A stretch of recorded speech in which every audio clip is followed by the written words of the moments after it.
The Joe Rogan Experience. Incredible. Speaking of Rock, you mentioned WrestleMania 18. Yeah. And what's crazy is that it's one of the greatest wrestling matches of all time. Like, if I was going to show you, literally, and because I've thought about this, because whatever, a decade ago, when we would have our crazy wrestling arguments, I had to think to myself, well, what would I show Joe first? And it would be probably that, right? And it was definitely a moment. I know The Rock says he's never experienced anything like that before. I don't think anyone's seen anything like that. No, it was crazy, man. It was much different than I expected. I'll put it to you that way. How so? What'd you expect?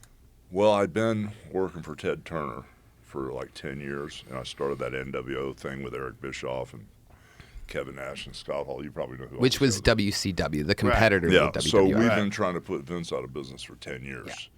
And we were killing him in the ratings for like 83 or 88 weeks. You know, we were just killing him.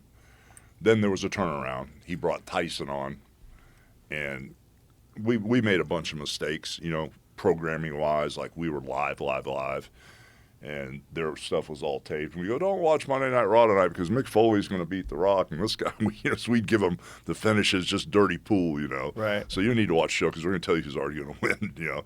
And so after 10 years of this craziness, I was pretty much done. You know, this was Hollywood Hogan, the bad guy, and I had this crazy run. It was just as big as the red and yellow run as Hulkamania was. It was just as big or bigger.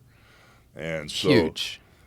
At the end of the day, I was done, you know, and Ted Turner merged with American Online, and where his office was, they kicked him to the curb. He was down at the end of the hall, so Ted wasn't in charge, you know, and Ted's the one I made the deal with, and Eric Bischoff and Harvey Schiller and all these guys. And so I wasn't really going to do anything. I got a call from Vince, you know, and he goes, we'd like you to come up and work with The Rock at WrestleMania. I said, well, yeah, I can still go, you know, if you need me to come up there, we can make it work.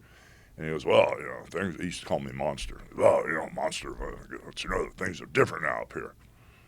I said, what do you mean different? And he goes, well, you know, if you're going to come up here, you got to really bring it. Because, you know, The Rock does this thing in the ring, like, bring it. And so I didn't say anything as a smart ass. I'm thinking, if you want me to bring it, you're going to be asking me to take it back when I'm done with this bullshit. So anyway, you know, we went up there, had the match. There was a bunch of stuff that happened before the match. It was a little bit different the weeks before. But when I went up there, what we did on TV was I did everything I could to be a bad guy. I was in Chicago. Place was just slammed in Chicago, just crazy. I mean, I had so many matches in Chicago, and the past accolades were so intense there that when I came out as a bad guy, that people were like with me, you know. And so all of a sudden, The Rock comes out, gets in the middle of the ring, challenges me to WrestleMania. I go to shake his hand, he won't let my hand go. You know, he pulls me back in. And right where face to face, he rock bottoms me, you know, and dumps me in the middle of the ring on the back of my head. So here come my guys. I mean, you have to realize that these are the most electrical moments ever, like in pro wrestling history. Like if you saw it on video, this is the epitome of the entire, what makes the entire thing entertaining. Because you're kind of rooting for both. Both are kind of bad guys, but they have such likable qualities. So it's a win-win no matter what. I mean, this stuff is beyond, like, this here is like totally top shelf pro wrestling history. I always loved the two-tone beard mustache combo. Yes. So anyway, after he dumps me on my head, my guys come down, Kevin and Scott, and we just crucify his ass. We unload on him, and we just grind him. So I go out of the ring, and I got a toolbox, and I dump the toolbox out, and there's this ball-peen hammer, right?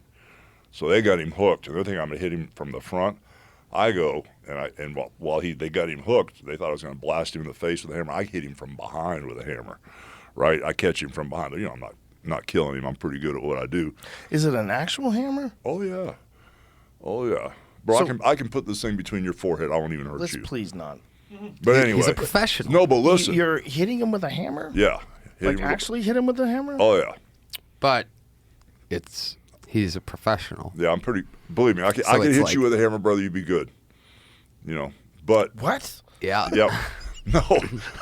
It's a hammer. No, you know who first. Since this guy's he's so like good at pulling stuff up. Pull up Rocky 3 where I get Stallone in the corner. I throw that straight in punch to him. Oh, okay, yeah. Because he said, "Oh, I don't want to get hurt." I said, "You just stand there and don't move."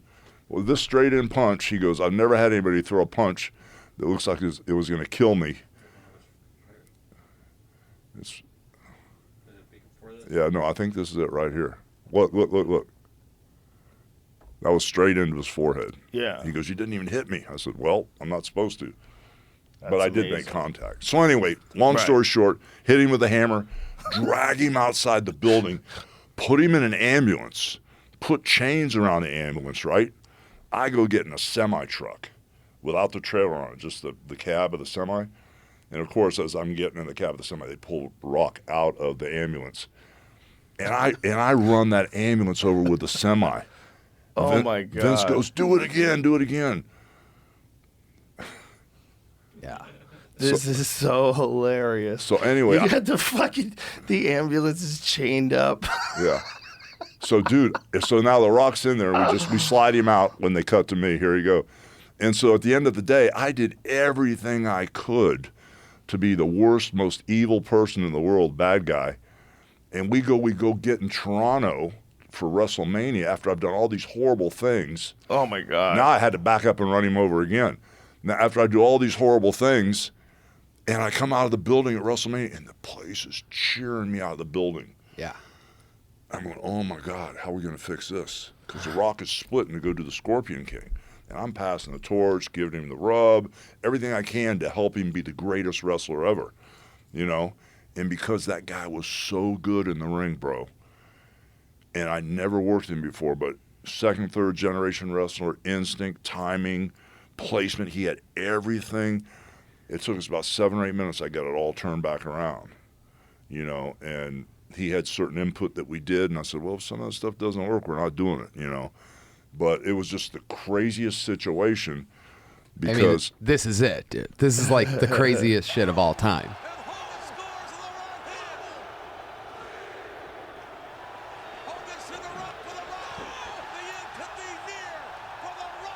I mean, look, everybody's arms are up in the air.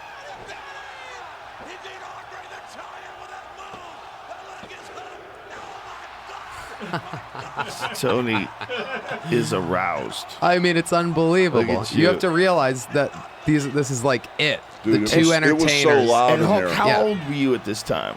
I think I was 53 or 54. That's amazing. Yeah, and I had a hip replacement. And That is amazing. And 2 knee replacements.